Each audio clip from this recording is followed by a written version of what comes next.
Can you believe what you have been seeing on CNN today, ladies and gentlemen? Can you believe it? Supposedly, a CNN reporter found Osama bin Laden, took a television camera crew with him, went into Osama bin Laden's hideout, interviewed him and his top leadership, his top lieutenants and colonels and generals in their hideout. This is a CNN reporter with a camera crew. And he came out and told everybody, within 3 weeks, Osama bin Laden is going to attack the United States and Israel. Now, don't you think that's kind of strange, folks? You see, because the largest intelligence apparatus in the world, with the biggest budget in the history of the world, has been looking for Osama bin Laden for years and years and years, and can't find him. A reporter from CNN and his little camera crew got in to Osama bin Laden's secret hideout and conducted an interview. If you don't believe me, tune into CNN. They're probably running it right now as I'm speaking. And if you believe it, you are one of the stupidest jerks that ever lived on the face of this earth. And whatever is going to happen that they're going to blame on Osama bin Laden, don't you even believe it. When in hell are all you people going to wake up?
An examination of the building's steel beams and columns could have shown whether explosives had been used to slice them, but virtually all of the steel was removed before it could be properly investigated, then put on ships to Asia to be melted down.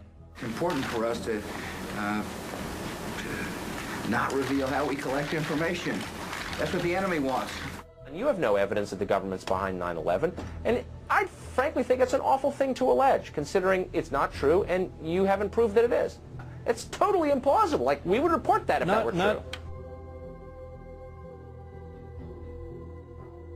Because these guys own our government. They print our money, and they own not only the government, but they own you. You are their property. So, in other words, these guys print the money, they run the country, and they own you, and they own everything around it. And so they make the laws, and that's why they can decide who can kill who, and who can get away with who, and who can get away with whatever, because they make the laws and they decide, all right?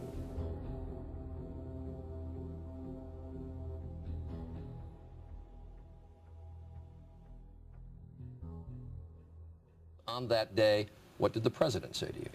The president, in a very intimidating way, left us, me and my staff, with the clear indication that he wanted us to come back with the word that there was an Iraqi hand behind 9/11, because they had been planning to do something about Iraq from before the time they came into office. Did he ask about any other nations other than Iraq? No, not at all. It was Iraq, Saddam, find out, get back to me. And were his questions more about Iraq than about Al-Qaeda? Absolutely. Absolutely. He didn't ask me about al-Qaeda. And we said, but Iraq had nothing to do with this. And that didn't seem to make much difference.